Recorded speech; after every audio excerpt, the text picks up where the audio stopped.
that feeling is rare. That is not a marketing problem. That is not a systems problem. We start here with you. The practice you have always envisioned is not out of reach. It is out of alignment.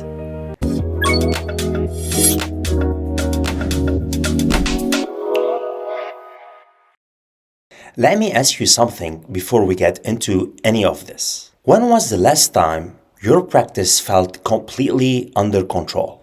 When was the last time you walked in on a Monday morning and felt clear, grounded, and confident about exactly where you were going and how you were going to get there? For most chiropractors, that feeling is rare. And when it does show up, it does not last long. And here is what I want you to understand right from the start. That is not a marketing problem. That is not a systems problem. It is not a staffing problem. Those things matter, and we're going to cover all of them. But none of them are where we start. We start here, with you. Because your practice will never outperform the clarity, the confidence, and alignment of the person running it. And this is not a motivational quote. This is a structural reality. And once you understand it at that level, everything we build together will make sense in a way it never has before. So let's talk about what personal alignment is actually.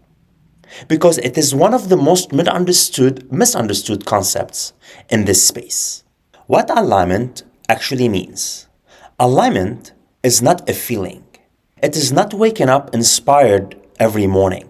It is not having everything figured out.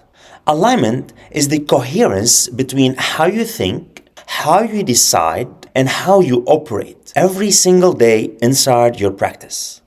When those three things are connected, your practice has direction.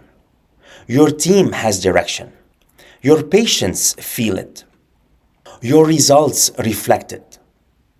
When those three things are disconnected, when you are thinking one thing, deciding another, and operating based on whatever the day throws at you, your practice becomes a reflection of that disconnection. And it shows up everywhere, in your revenue, in your retention, in your team culture, in the way you feel at the end of a full day, when you should feel accomplished, but instead, you just feel exhausted. I see this constantly with the chiropractors I work with. They are skilled, they genuinely care about their patients. They are working hard, but something feels off, and they cannot quite name it. Most of the time, what is off is alignment. Now, I want to be specific about what that misalignment actually looks like. Because it is not dramatic. It does not announce itself. It shows up in small moments that compound over time. It shows up when you hesitate before telling a patient your fee. When you shorten a care plan not because it is clinically appropriate, but because you are uncomfortable with the conversation. When you give instructions to your team for the third time this week, and they still are not following through. It shows up when you get to the end of the month and the revenue does not match the effort you put in. When you sit down to work on your business and you do not even know where to start. Those are alignment problems, not marketing problems, not system problems, alignment problems. And this is where we begin. I want to take you to a specific moment. You know this moment. Most chiropractors do. It is 2 a.m. Everything is quiet. No patients, no team, no noise, just you. And your mind starts running. What if this does not work? What if I cannot build what I said I would build? What if I disappoint the people counting on me? What if I'm not as good at this as I thought? I know that moment because I lived it. When I graduated, I had hundreds of thousands of dollars in student debt. No systems, no mentor, no clear roadmap. I opened my first practice in an 11 by 12 foot room I rented from a family medicine doctor. I even borrowed $9,600 from my cousin to buy my very first treatment table. I bartended on the weekends to pay rent. And there were plenty of 2 a.m. moments. But here is what I eventually understood about that moment. And this changed everything for me. That fear is not the problem. That fear is the signal. It is your subconscious telling you that you are building, but you are building without clarity. You are moving, but you do not fully trust your direction. You are working hard, but you are not aligned with how you are working. Most people respond to that fear by pushing through it, by distracting themselves, by adding more tactics, more content, more strategies, anything to avoid sitting with the discomfort. But that does not solve anything because the root is still there. What we do instead, we name it. We bring it into the light. We define it specifically.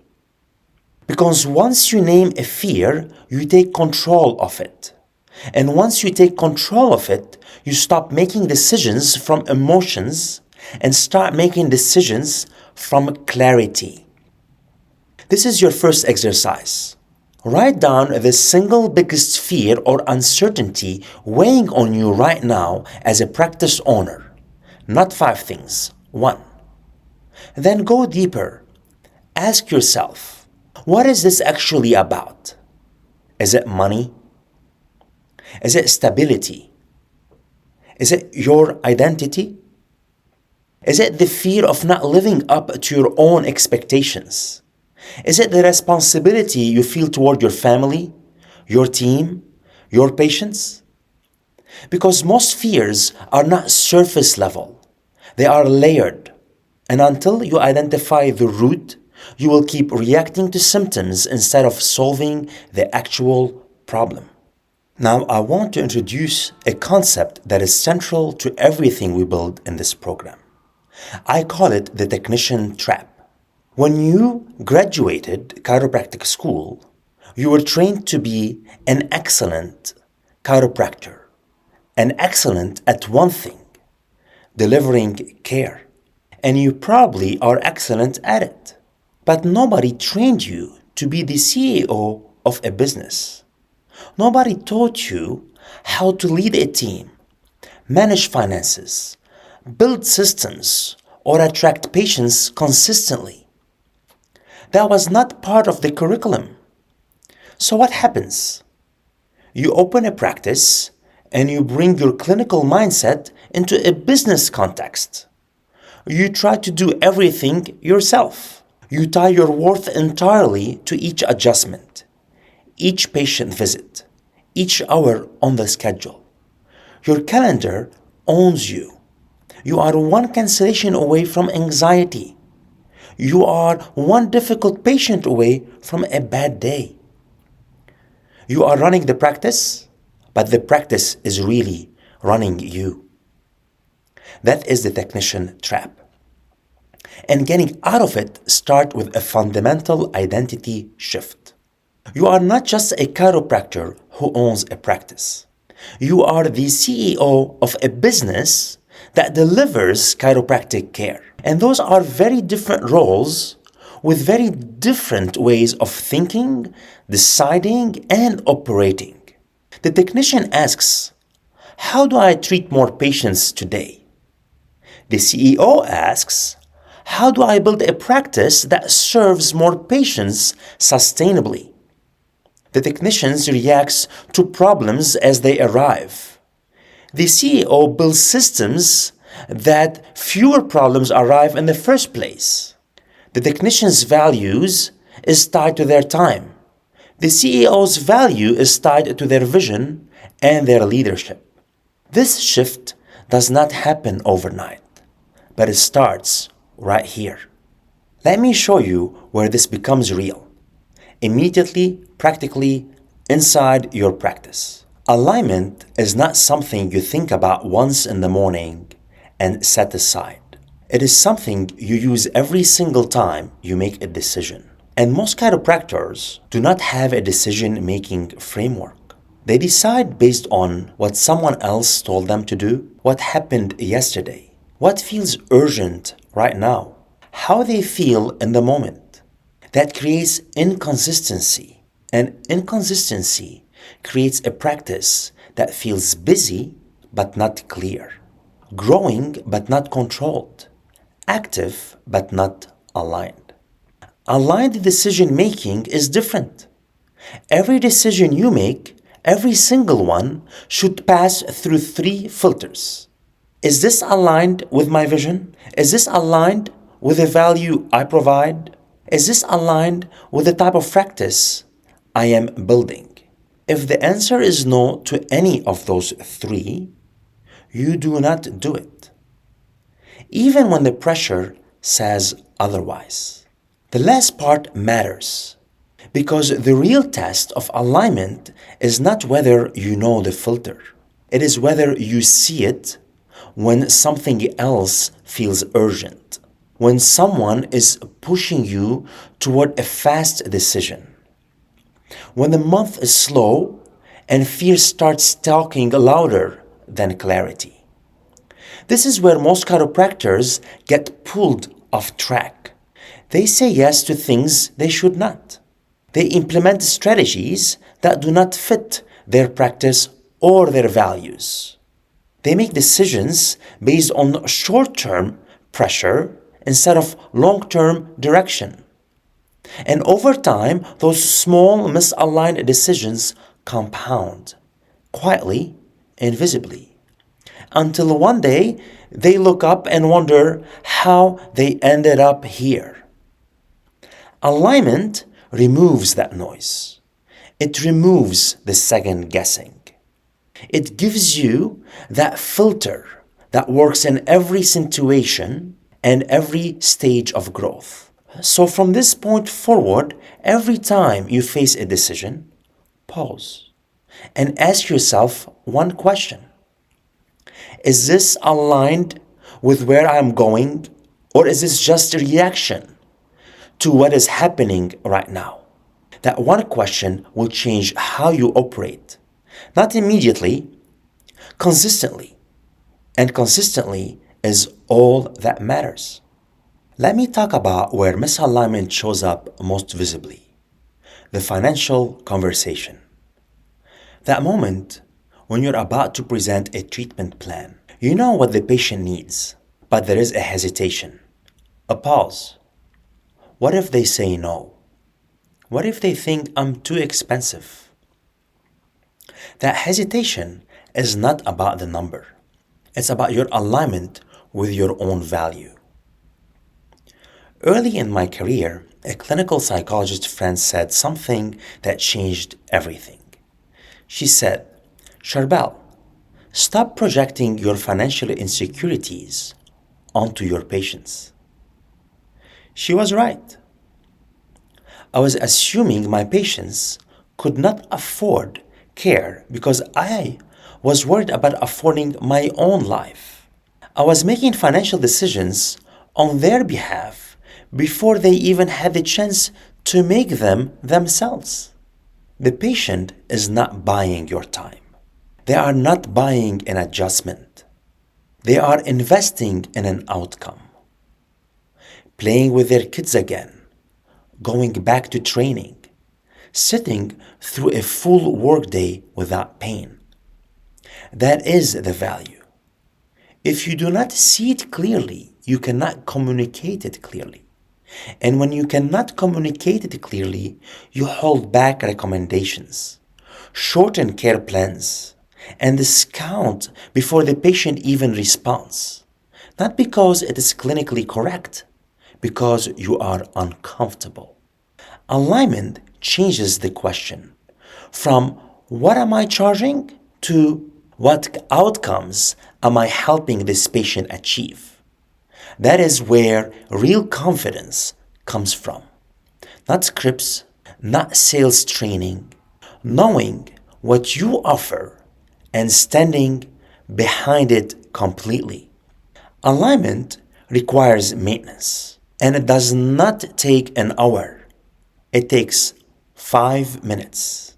Before you check your phone, before you look at your schedule, before the day starts running you, 2 minutes. Breathe. Box breathing. In 4, hold 4, out 4, hold for 4. A neurological reset from reactive to controlled. 2 minutes. Reinforce your identity. Say it out loud. I am the CEO of my practice. My value is not just what I do with my hands. It is how I think, how I decide, and how I lead. Every morning you do this. You are choosing the CEO before the day makes that choice for you. 1 minute, visualize. No tasks. One patient achieving something meaningful because of your work. Feel it. Anchor the day to purpose before it starts. 5 minutes. Every day. It compounds. Every interaction you have is either a deposit or a withdrawal from your leadership. Calm presence before entering a room, a deposit. Reactive response to a challenge, withdrawal. When the account is empty, you make decisions from exhaustion instead of clarity. Your team feels it. Your patients feel it. The culture of your practice is shaped entirely by what you project. You are the lighthouse. The storm is always coming. Your job is not to prevent it. Your job is to stand steady in it. When you walk in calm and grounded, your team regulates to that calm. Your patients feel safer. The practice shifts because you shifted first. Before you walk into any room, pause. One breath, one question. What does this person need from me right now? Not what you feel, what they need. That shifts you from reaction to intention every time. That is leadership. Personal alignment is not about having everything figured out. It is about operating from clarity instead of chaos, making decisions from alignment instead of pressure, knowing your value and standing behind it, and leading yourself first before you try to lead your team, your patients, or your business. This week, your job is simple. Not easy, simple. Name your fear, the real one, not the surface version. Write it down, because you cannot solve what you refuse to name. Then take 3 patients. Write down what they came in with and what they actually wanted. Not the diagnosis, the outcome. That gap is where your value lives. See it clearly and everything changes. And give yourself 5 minutes before your day starts. Before the phone, before the schedule. Not perfectly, consistently. Because the goal is not to feel aligned once. The goal is to operate aligned every single day. This is your first adjustment. And if you get this right, everything we build from here becomes easier, stronger, more predictable. The practice you have always envisioned is not out of reach. It is out of alignment. And this is exactly what we are here to fix. Let's get to work.